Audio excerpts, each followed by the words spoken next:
इन्किलाब जिंदाबाद इन्किलाब जिंदाबाद म्हणत वयाच्या अवघ्या 22व्या वर्षी हसत हसत फासावर जाणाऱ्या भगतसिंग यांचा या जन्मदिवस त्यांनाही मी आपल्या सर्वांच्या वतीने देवाला अभिवादन करते व माझ्या वाणीला आरंभ करते. सन्माननीय व्यासपीठ व्यासपीठावरील मान्यवर उच्च गुरुजन वर्ग आणि इथे जमलेल्या माझ्या छोट्या मोठ्या वाढलेल्या नमस्कार. मी कुमारी श्रद्धा वैभव भालेकर इयत्ता 9वी मी इंग्लिश कुलकर्णीची विद्यार्थिनी आपणा सर्वांना स्वातंत्र्य दिनाच्या शुभेच्छा देते. कर्मवीर जयंतीच्या शुभेच्छा देते. पुराणातल्या भगीरथाने गंगा पृथ्वीवर आणली अशी एक दंतकथा आमच्या पुराणात सांगितली जाते. मग अजून एक प्रश्न पडतो, त्या भगीरथाने खरंच गंगा पृथ्वीवर आणली का की नाही आणली? कारण ज्ञानगंगा तर आधुनिक भगीरथाने म्हणजेच कर्मवीरांनी या पृथ्वीवर आणली होती व झोपडीपर्यंत पोहोचवण्याचे कार्य केले होते. आज कर्मवीर जयंती मोठा दिमाग हा उत्सवात साजरी होत आहे आणि इथे बोलण्याचे भाग्य मला लाभले हा खरंच माझ्यासाठी एक भाग्याचा क्षण आहे.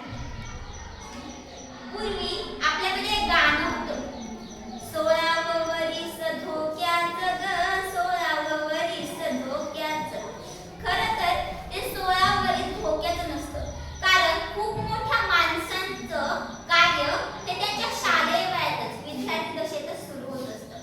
आपल्यासारखे कर्मवीर दशेत असताना ते राजाराम हायस्कूलमध्ये शिकत होते. त्यांचे कुटुंब हे जयसिंगपूरला स्थायिक होते. एकदा ते जयसिंगपुरात त्यांच्या कुटुंबाला भेटण्यासाठी आले होते. ते चालत होते. त्यांना एका शाळेसमोरून एक दृश्य दिसलं. एक मुलगा बाहेर बसलेला आहे आणि आज शिक्षक शिकवतात त्याच्याकडे लक्ष देतोय. त्यावर त्यांनी विचारलं, अरे तू बाहेर का बसलास, वर्गात का नाही जाते? यावर त्या विद्यार्थ्याने उत्तर दिलं, कर्मवीर मला आत घेत नाही आहे. यावर त्या कर्मवीरांनी शिक्षकाला बोलवलं. शिक्षक आले व शिक्षकांना विचारलं, असं का? तर शिक्षकांनी सांगितलं, कर्मवीर माझी इच्छा आहे या विद्यार्थ्याला शिकवायची, पण त्या विद्यार्थ्याला वर्गात घ्यायची येथील समाज व्यवस्था मान्यता देत नाही. यावर कर्मवीरांनी त्या विद्यार्थ्याला हाताला धरलं व आपल्या घरी आणून जेव घातलं. नंतर त्यांनी त्या विद्यार्थ्याला राजाराम हायस्कूलमध्ये प्रवेश दिला व वसतिगृहात घातले. तो विद्यार्थी उच्च शिक्षित झाला.